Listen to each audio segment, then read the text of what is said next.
Everyone, welcome back to another blog.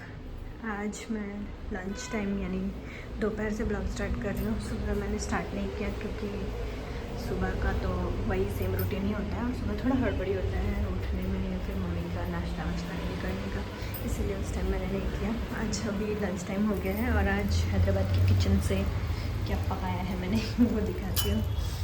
तो मैं यहाँ पे बना रही हूँ ये ऑमलेट में एग भुर्जी। ये छोटे से पैन है तो इसमें ऑमलेट में पलट देता हूँ।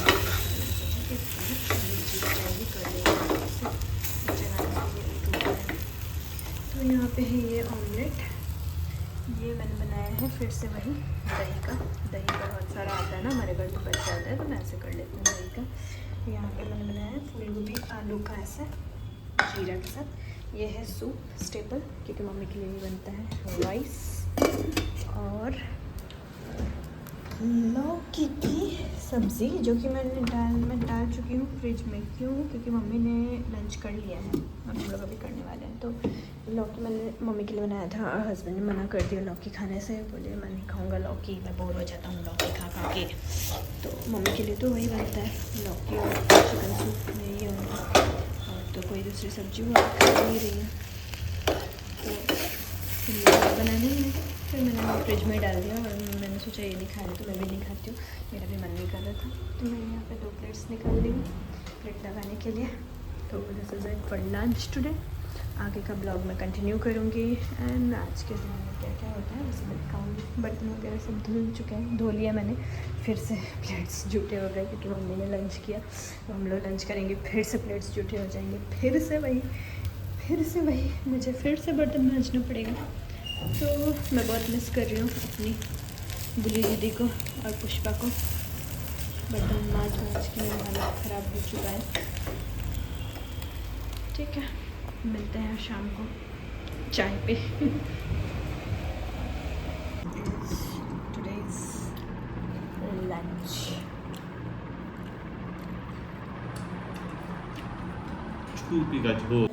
डन हो चुका है और यहाँ पे इतने सारे बर्तन जमा हो चुके हैं।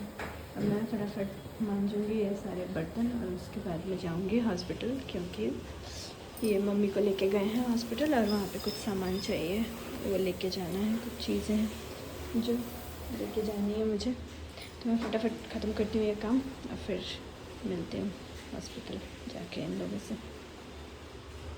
मैं निकल चुकी हूँ हॉस्पिटल के लिए, वही अपना फेवरेट ऊबर ऑटो में।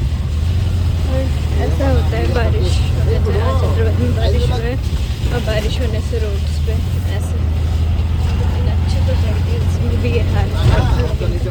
इंडिया में हर जगह फंसे क्यों है? गुड़गांव का हाल देखो खराब, हर जहाँ देखो वहीं हालत खराब, ऐसा क्यों है?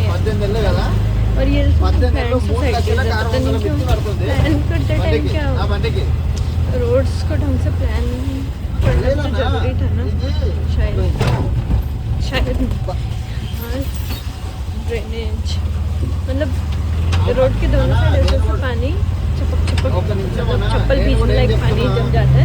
और अगर आप पैदल चल रहे हो, क्योंकि उस सुबह मैं वहाँ एक बार गई थी कुछ लेने के लिए नीचे पनीर लाने के लिए दुकान एक्चुअली, तो साइड से कार्स पास होंगे और आप पूरा नहा लोगे, ऐसा वाला सीन है। इतना पानी लगा हुआ है कि साइड से गाड़ी और कार्स तो जाती रहेंगी ना, गाड़ियाँ तो जाती रहेंगी रोड पे, आप नहाते रहोगे, ऐसा वाला सीन है। तो हैदराबाद हो चाहे गुड़गांव चाहे मुंबई, बारिश होते ही रोड पे पानी लगना इज़ लाइक कंपलसरी हो गया है। पहले तो हमको लगता था सिर्फ छोटे शहरों में ऐसा होता है, लेकिन अब ये ऐसे सोसाइटियाँ और उनके आगे पानी लगा ये हाल है। अब मैं जाती हूँ हॉस्पिटल पहुँचती हूँ, सारा सामान ये पहुँचाना है, देखते हैं कितना टाइम लगता है।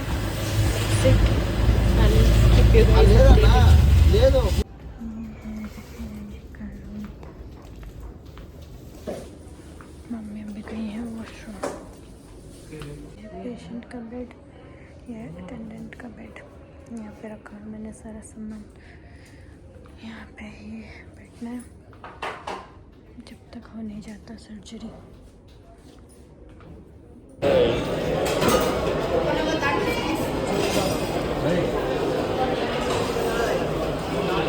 खाने के लिए यहाँ पे खड़े हैं, मिल रहा है।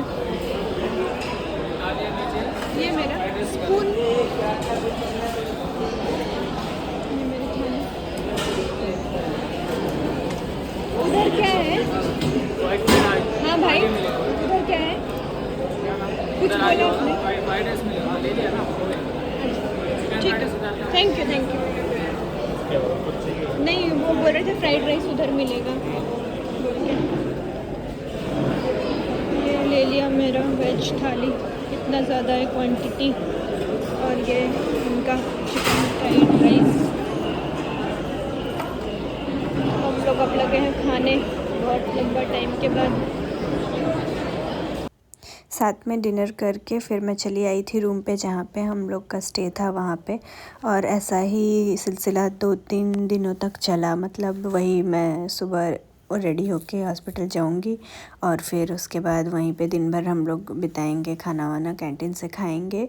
और फिर कभी कभी मैं घर पे आके भी डिनर कर लेती थी, वो भी कभी कभी दोपहर को आ जाते थे, कभी वो रुक गए कभी मैं रुक गई, फिर 3 दिन बाद। Hi everyone, welcome back to my channel and good morning. मैं फिर से रेडी हो गई हूँ। कहाँ जाने के लिए? हॉस्पिटल जाने के लिए। और पता है क्या, आज 3rd डे है। 3 दिन से ऐसे ही रोज़ मैं सुबह सुबह रेडी होकर हॉस्पिटल जा रही हूँ, क्योंकि ना मम्मी की सर्जरी होने वाली है। वो तो हॉस्पिटल में 6-7 दिन से एडमिट है। तो सारा टेस्ट वे सब कुछ होने के बाद अब सर्जरी का एक्चुअली कल नहीं, कल के भी पहले वाले दिन यानी परसों, यानी पीछे परसों उस दिन का डेट आ गया था कि आज होगी सर्जरी। फिर ऐसे ही हम लोग फटाफट सुबह सुबह रेडी होके गए, हॉस्पिटल पहुँचे। फिर पता चला कि कुछ वो हो गया है, मतलब जो चाहिए सर्जरी के लिए प्रॉपर, वो प्रॉपर नहीं है। तो उस दिन नहीं हुई सर्जरी। फिर कल था, कल का दिन, कल भी वैसे ही हुआ। कल भी मैं गई, इवन मैंने ब्लॉग में भी बोला कि मैं जा रही हूँ हॉस्पिटल, मम्मी की सर्जरी है। लेकिन कल भी सर्जरी हो नहीं पाई। तो आज फाइनली हम लोग होप कर रहे हैं कि आज फाइनली सर्जरी हो जाएगी। तो वही हो गई हूँ मैं रेडी। कैब भी मैंने बुक कर लिया, कैब आ रहा है 3 मिनट में। तो मैं फटाफट जाती हूँ हॉस्पिटल। और हॉस्पिटल में ना मैं ब्लॉग कंटिन्यू नहीं कर पाती हूँ, क्योंकि अब हॉस्पिटल है, फिर वहाँ पे मतलब वैसा इन्वायरमेंट नहीं रहता है कि मैं ब्लॉग कर सकूं। और मैं इतनी प्रो ब्लॉगर अभी तक बनी नहीं हूँ। मैंने ब्लॉगिंग अभी स्टार्ट किया है। तो एक तो ऐसे ही आउटसाइड, मतलब घर के बाहर कैमरा निकालने में मेरी ऐसे ही मार्केट हो चाहे कुछ भी हो, मैं इतनी कंफर्टेबल अभी नहीं हुई हूँ कैमरा के साथ। फिर भी मैं कोशिश करती हूँ कि मतलब मैं जितना से ज़्यादा हो सके शूट करूँ, क्योंकि अब जब मैं कर रही हूँ ब्लॉगिंग तो ऑफकोर्स मुझे करना चाहिए और मुझे दिखाना चाहिए अपने ऑडियंस को। लेकिन अभी ना नया है ना, शुरुआत है बस। तो उतना कंफर्टेबल मैं अभी हो नहीं पाई हूँ, उतना ज़्यादा कंफर्टेबल अभी नहीं हूँ। तो हॉस्पिटल में तो बिल्कुल नहीं हो पाता है। फिर भी मैं कैंटीन वगैरह में जाती हूँ, क्योंकि हम लोग अभी मैंने नाश्ता भी नहीं किया। अभी वहाँ जाऊँगी, फिर वहाँ का सिचुएशन देखेंगे हम लोग अब, तो उसके हिसाब से फिर हम नाश्ता करेंगे, मैं और मेरे हस्बैंड दोनों ही। तो अभी नाश्ता भी हुआ नहीं हमारा, क्योंकि अभी बहुत जल्दी, अभी सुबह ही हुआ है। जस्ट उठे हम लोग, उठ के फटाफट नहा के रेडी हो गए और अब बस निकल रहे हैं। तो ऐसे ही है। फिर मैं नाश्ता वाश्ता करने जाती, नाश्ता लंच डिनर तीनों अभी हमारा हॉस्पिटल कैंटीन में ही हो रहा है। तो डिनर तो कल रात को घर आने के बाद मैंने फिर भी कोशिश करके पका लिया था, क्योंकि 2 टाइम बाहर का खा के और मतलब इतना ऑयली मेरा तो तबीयत ही ख़राब सा हो गया था। अभी भी even I am not feeling good, stomach बहुत भारी हो रखा है। तो वो मैंने खा लिया था बाहर का। और फिर बाहर खाओ तो फिर अच्छी चीज़ें देख के मन कर जाता है। कल मैंने छोले भटूरे खा लिए थे, वो मुझे बहुत हैवी हो गया। मतलब रात को मैंने खाना बनाया, लेकिन फिर भी मैं खा नहीं पाई, ऐसा हालत हो गया।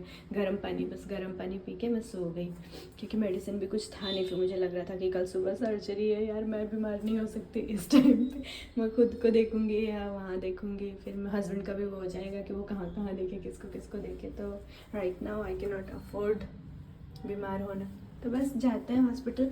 वहाँ से तो मैं शायद ही अपडेट कर पाऊँ कुछ। लेट्स सी, अगर जैसा सिचुएशन होगा, सर्जरी के बाद का क्या सिचुएशन होगा, I try to continue the blog. चली गई है ओटी में, और इन द मीन टाइम हम लोग कर रहे हैं लंच भी और चाय भी, क्योंकि सुबह से मैंने चाय भी नहीं पिया है। तो अभी हो रहा है एक साथ सब। और इतना भीड़ है यहाँ पे, इतना भीड़ है, बाप रे। बहुत भीड़ है। ये लेने के लिए ही आधा घंटा लग जाता है। मुझे लगता है जितना देर में खाना आया है वो ओटी से निकलने का कॉल भी आ जाएगा। आज फाइनली मम्मी का हो गया सर्जरी। जब मम्मी को ओटी में लेके गए थे तब हम लोग जाके नीचे लंच वंच किए जब तक सर्जरी चल रहा था। फिर उसके बाद हम लोग मम्मी से मिले जब वो थोड़ा सा होश में आ गई तो, लेकिन फिर भी उनको अभी अंडर ऑब्जर्वेशन रखा जाएगा, वो आईसीयू में ही रहेंगी। तो हम लोग घर आ गए थे। घर आने के बाद शाम को मैं गई थी ऐसे नीचे, तो वहाँ पे अपने छोटू से दोस्त के साथ चाय वगैरह पिया मैंने, और स्वीट शॉप से मैं ये लेके आई कुछ ये सब स्नैक्स लाने के लिए। तो वहाँ पे मैंने ये मिठाई देखी। ये क्या है ना, बेसिकली ये मालपुआ बोल रहे हैं इसको। मालपुआ के अंदर ना खोआ फिल किया हुआ है, और दिखाने से पहले मुझसे कंट्रोल भी नहीं हुआ। मैंने एक बाइट खा लिया और ये इतना यमी है, इतना यमी है। मतलब वही है, हाफ़ मालपुए को हाफ़ किया है, बीच में खोआ डाला है और ऐसे रोल कर दिया है। अब मुझे नहीं पता ये सिर्फ हैदराबाद में मिलता है या फिर और भी कहीं मिलता है। मैंने पहली बार खाया। मालपुआ तो बहुत खाई हूँ, हमारे घर पे ही बनता है, लेकिन ऐसा ये वाला मालपुआ और खोए का रोल टाइप का कुछ मिठाई है, और ये स्वीट शॉप में बिक रहा है एज अ मिठाई। ये मैं फर्स्ट टाइम खाई हूँ और इतना यमी लग रहा है ना। मतलब वीडियो शूट मैं सोची पहले दिखाऊंगी, फ़ोटो क्लिक करूँगी, लेकिन खाने से पहले मुझसे रहा नहीं गया। मैं पहले ही काट ली हूँ इसको। लिटरली बहुत यमी है। बहुत यमी है। मालपुआ तो बहुत खाई हूँ। अब हम लोग के यहाँ जो मालपुआ तो इज़ लाइक घर का खाना, जब मन तब बन जाता है। होली पे तो बनता ही है। ऐसे भी जब मन, बच्चों के टिफ़िन के लिए कभी भी बन जाता है, जब मन करे तब। लेकिन ये वाला स्टाइल से अब मालपुआ ट्राई करना पड़ेगा घर पे। लाइक खोआ लाओ, मालपुआ में रोल करो और खाओ। यमी। हम लोग चाशनी वाला मालपुआ खाते हैं, दूध पुआ बनता है, वो दूध में डिप करके, वो सब ट्राई किया है, लेकिन ये वाला फ़र्स्ट टाइम ट्राई किया मैंने। बहुत यमी लगा मुझे। और अगर कोई हैदराबाद से देख रहा है ये वीडियो तो प्लीज़ लाइक करना इसके लिए, क्योंकि मैंने ये फ़र्स्ट टाइम हैदराबाद में ट्राई किया। और अगर किसी और जगह से भी देख रहे हैं आप लोग तो बताइएगा कि आप लोग के यहाँ भी ये डेज़र्ट मिलता है या सिर्फ हैदराबाद का ही स्पेशलिटी है ऐसा कुछ। क्योंकि मैंने अपने यहाँ स्वीट शॉप में मालपुआ बिकते हुए देखा है, लेकिन ये वाला स्टाइल का नहीं देखा है। खोआ रोल मालपुआ, मैं तो यही नाम दूँगी इसको। गाइस, मम्मी का सर्जरी अच्छे से हो गया था, फिर उनका रिकवरी स्टार्ट हो गया। लेकिन जैसे 3-4 दिन हुआ ना, फिर मेरे हस्बैंड को कुछ अर्जेंट काम से जाना पड़ा हैदराबाद में हम लोग को छोड़ के। पहले तो हम लोग बहुत घबरा गए थे, परेशान हो गए थे कि कैसे मैं मैनेज करूँगी। फिर उसके बाद सोचा हम लोगों ने, मैंने उनको हिम्मत दिया कि मैं कर लूँगी मैनेज। वैसे भी डॉक्टर्स तो हैं ही 24/7, वो अंडर ऑब्जर्वेशन है और मुझे बस मॉनिटरिंग ही करना है। तो फिर वो चले गए हम लोग को यहाँ पे अकेला छोड़ के। और आगे मैं दिखाऊंगी ब्लॉग में कि कैसे मैंने सब कुछ मैनेज किया। मेरा हॉस्पिटल स्टे वगैरह मैं दिखाऊंगी, जितना हो सकता है मैंने रिकॉर्ड किया है उतना पोर्शन में दिखाऊंगी जितना अलाउड था। तो काइंडली ब्लॉग को लाइक कीजिए, चैनल को सब्सक्राइब कीजिए।